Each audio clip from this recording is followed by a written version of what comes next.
Halo, perkenalkan saya Mayur Ruslia Agustan dengan NIM 2507015011086. Di video ini saya akan membahas tentang konsep diri dan identitas pada remaja.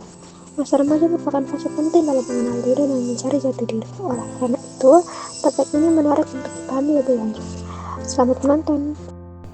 Masa remaja merupakan fase peralihan dari masa anak-anak menuju dewasa yang ditandai oleh berbagai perubahan penting dalam diri individu.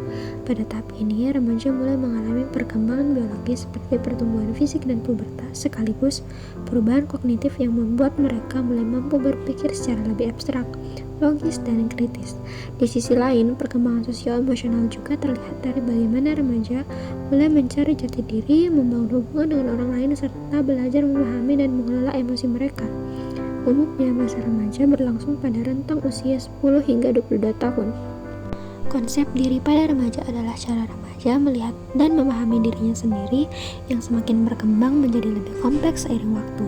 Pada masa ini, remaja mulai menyatukan berbagai hal tentang dirinya seperti peran, kemampuan, dan kepribadian menjadi satu gambaran diri yang lebih utuh. Proses ini dipengaruhi oleh perubahan fisik yang mereka alami, kemampuan berpikir yang semakin matang, serta bagaimana orang lain menilai dan memperlakukan mereka. Akibatnya, remaja sering mulai membandingkan antara diri mereka saat ini dengan sosok yang mereka inginkan di masa depan, sehingga mereka menjadi lebih kritis dalam menilai diri sendiri dan terus berusaha menemukan jati diri mereka. Selanjutnya, identitas diri pada remaja adalah proses di mana mereka mulai memahami dan menyusun berbagai aspek dalam dirinya, seperti keinginan, kemampuan, nilai, dan pengalaman hidup menjadi satu gambaran diri yang lebih jelas. Dalam proses ini, remaja tidak hanya berpikir tentang siapa mereka sekarang, tetapi juga mulai menentukan arah hidup, tujuan, dan nilai-nilai yang ingin mereka pegang di masa depan. Identitas diri juga terbentuk dari interaksi dengan lingkungan, karena remaja terus menyesuaikan antara bagaimana mereka melihat diri sendiri dengan bagaimana orang lain atau masyarakat memandang dan menerima mereka. Selanjutnya, teori Erikson, yaitu tahap identitas versus kebingungan identitas, merupakan fase penting dalam perkembangan remaja menurut Erik Erikson, di mana remaja mulai mempertanyakan diri mereka sendiri seperti siapa mereka, apa tujuan mereka, dan kemana arah masa depan yang ingin dituju. Nah, pada masa ini, remaja biasanya mencoba berbagai peran, nilai, dan pilihan hidup untuk menemukan jati diri yang paling sesuai. Jika proses eksplorasi ini berjalan dengan baik dan didukung dengan lingkungan yang positif, mereka akan mampu membentuk identitas diri yang kuat dan jelas. Namun jika tidak, remaja bisa mengalami kebingungan identitas yang membuat mereka ragu terhadap diri sendiri, sulit mengambil keputusan, dan tidak memiliki arah hidup yang pasti. Selanjutnya, teori dari James Marcia. Marcia mengembangkan model status identitas yang terinspirasi dari teori Erik Erikson dengan menekankan dua dimensi utama, yaitu eksplorasi dan juga komitmen. Dari kombinasi keduanya muncul 4 status identitas. Yang pertama ada identity diffusion, yaitu kondisi ketika remaja belum melakukan eksplorasi dan juga belum memiliki komitmen, sehingga mereka cenderung belum memiliki arah hidup yang jelas. Yang kedua, identity foreclosure, di mana remaja sudah memiliki komitmen terhadap suatu pilihan tetapi belum melalui proses eksplorasi, sehingga biasanya hanya mengikuti keinginan orang tua atau lingkungan. Yang ketiga, identity moratorium, yaitu fase ketika remaja sedang aktif mengeksplorasi berbagai pilihan dalam hidupnya tetapi belum menetapkan komitmen yang pasti. Dan yang terakhir ada identity achievement, ketika kondisi di mana remaja telah melalui proses eksplorasi dan akhirnya memiliki komitmen yang jelas terhadap pilihan hidupnya. Konsep diri remaja sebenarnya dipengaruhi oleh 2 faktor utama, yaitu faktor internal dan juga eksternal. Dari dalam diri atau internal, remaja mulai memiliki kemampuan berpikir yang lebih abstrak, sehingga mereka bisa membedakan antara diri yang sebenarnya dengan diri yang diharapkan. Selain itu, perubahan fisik saat pubertas juga sangat mempengaruhi kepercayaan diri remaja. Emosi dan kepribadian pun ikut berperan, karena kondisi emosional yang stabil cenderung membentuk harga diri yang lebih positif. Sementara itu, dari luar diri, lingkungan sosial sangat berpengaruh. Keluarga yang sportif dan memiliki hubungan yang dekat dengan anak akan membantu remaja membangun identitas yang sehat. Teman sebaya dan hubungan romantis juga menjadi tempat bagi remaja untuk mencoba dan mengekspresikan diri mereka. Lingkungan sosial, terutama saat masa transisi, bisa memengaruhi rasa percaya diri.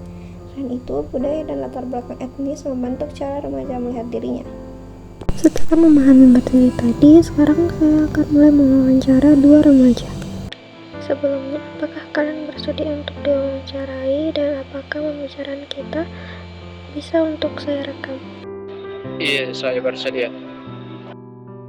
Ya, saya bersedia. Silahkan perkenalkan dirinya terlebih dahulu. Baik, perkenalkan saya F. Saya berusia 19 tahun. Perkenalkan, saya QMSA, umur saya 15 tahun. Menurut kalian orangnya itu seperti apa? Apakah ke introvert atau ekstrovert? Kalau menurut saya itu mungkin bukan introvert atau ekstrovert, mungkin lebih ke ambivert ya, karena kalau sama orang terdekat saya itu saya sangat terbuka seperti orang ekstrovert, tapi kalau sama orang-orang baru itu saya sangat pendiam, sangat malu-malu, mungkin lebih ke introvert sama orang-orang baru, mungkin seperti itu saja. Kayaknya saya lebih ke introvert sih. Saya lebih suka sendiri atau bersama dengan orang-orang yang sudah dekat dengan saya. Apakah ada hal yang kalian suka dari diri kalian dan ada yang tidak kalian suka dari diri kalian? Hal yang saya suka dari diri saya itu saya mungkin bisa lebih mengontrol sabar atau regulasi emosi yang mungkin cukup baik. Tapi yang saya tidak suka dari diri saya yaitu saya orangnya gampang kepikiran, saya orangnya gampang kepikiran sama omongan orang lain, sering overthinking dan semacamnya. Kalau yang saya suka, saya bisa jadi pendengar yang baik, tapi juga bisa jadi orang yang baik bicara kalau udah nyaman.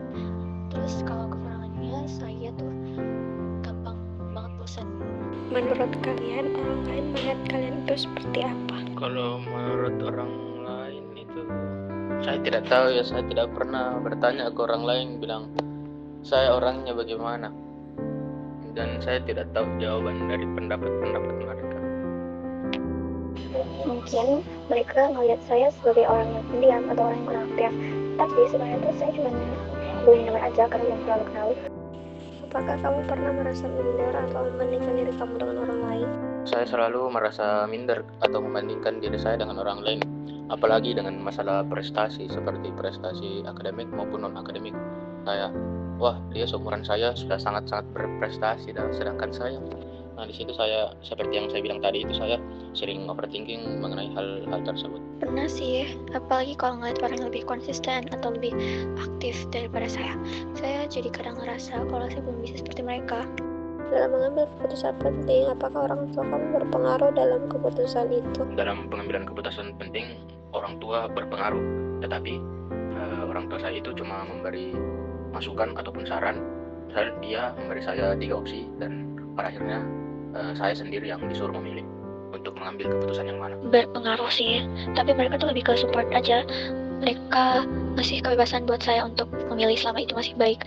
Jadi saya merasa didukung, bukan dipaksa. Dengan berbagai hal yang kamu alami, apakah kamu pernah merasa bingung tentang diri kamu sendiri atau tujuan yang ingin kamu capai? Dengan berbagai hal yang saya alami itu, saya bukan pernah merasa, tapi sering bingung tentang diri saya sendiri. Sebenarnya nanti ini tujuannya kemana, saya akan jadi apa, dan sebagainya. Saya masih di dalam fase keraguan-raguan mungkin. Sering banget, soalnya saya gampang tertarik, tapi juga gampang bosan. Jadi kadang bingung mana yang benar-benar cocok buat saya. Apa harapan kamu untuk diri kamu ke depan? Apakah sudah ada gambaran arah atau jurusan yang ingin kamu pilih? Harapan saya ke depannya itu saya bisa bersungguh-sungguh untuk belajar dan menjadi lebih baik dari versi diri saya yang sekarang. Mungkin kalau gambaran arah atau jurusan yang saya pilih itu, insya Allah saya berharap untuk menggapai pendidikan yang setinggi-tingginya, minimal jadi psikolog. Dan saya mau bisa lebih konsisten, sama lebih yakin dengan pilihan saya sendiri. Terus kalau soal jurusan, udah ada beberapa yang saya suka, tapi saya belum yang benar-benar yakin. Dari pilihan yang kamu pertimbangkan, menurut kamu lebih banyak berasal dari keinginan pribadi atau juga dipengaruhi oleh orang tua? Kalau misalnya pilihan jurusan itu pure 100% dari keinginan pribadi saya, karena saran dari orang tua saya itu tidak lanjut di sini, tetapi saya berusaha dan mengikuti tes UTBK dan alhamdulillah lulus dan diperbolehkan.